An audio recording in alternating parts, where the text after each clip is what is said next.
đây hôm nay nó một hộp mây muối bạc phái cứ dừng cha prey chong cho muối năng Promoy Damrey và hoa khné tôm cà hóm tôm xó tế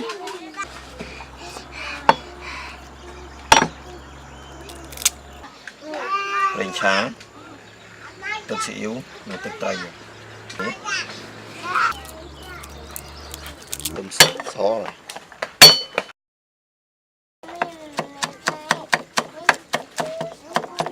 ្រាមវាឲ្យល្អតិចទុំ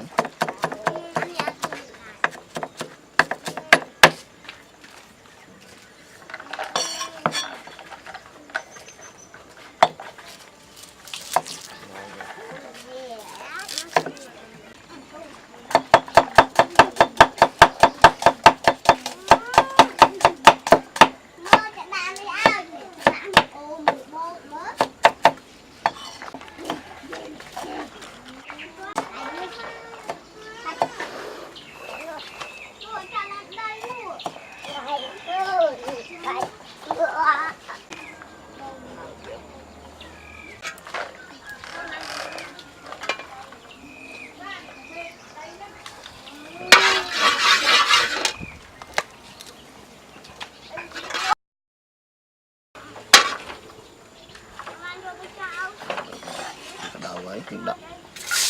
xòm dương xuống hai cái ngôi dịch và rồi cái chiết đây cầm ro chán cái việc đâu nó lơi đồng bọn không mấy là miền tật ố được tân này thì miền thả bây giờ chán nó làm ra chiết được thế này mà thì chui đó sau tiền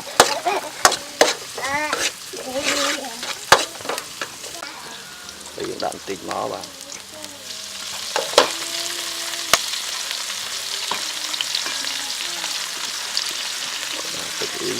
và làm cái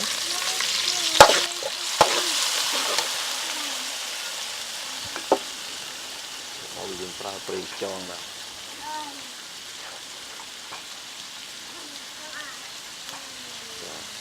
luôn phần năng nó phải bị là prey và rồi chuối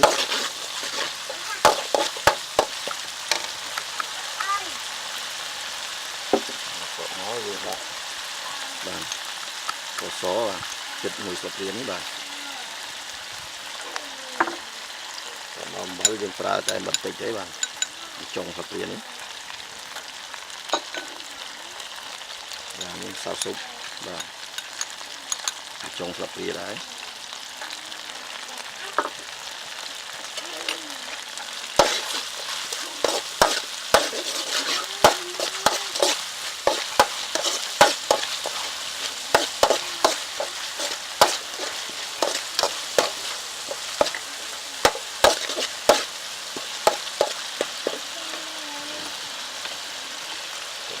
vô vào mồi mời dân cắt từ pin tiếp vào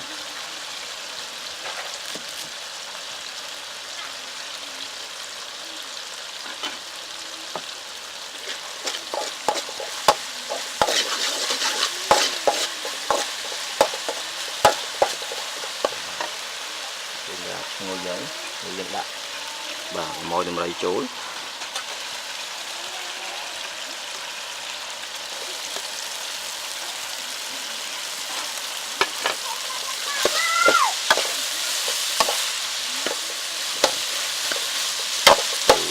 tập lại mà cà phê chỉ 4 tới 5 นาทีvậy chứ anh đấy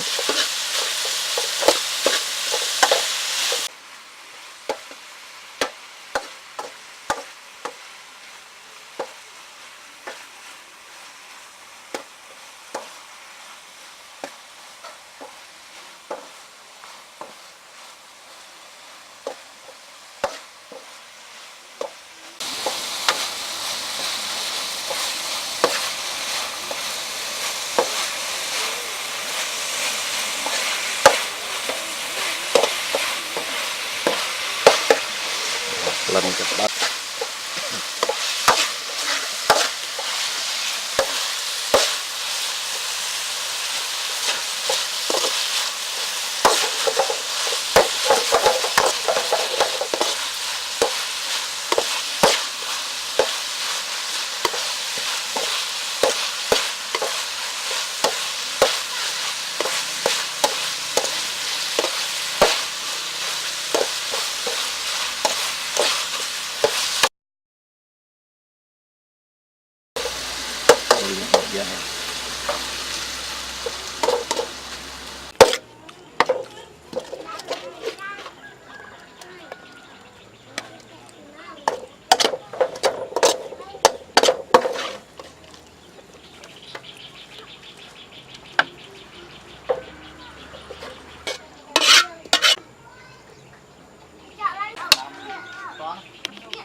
ឆាបពីខ្យងជាមួយប្រមូលដំរីរួចរាល់ហើយអរគុណសម្រាប់ការតាមដានជួយ like Subscribe បាយបាយ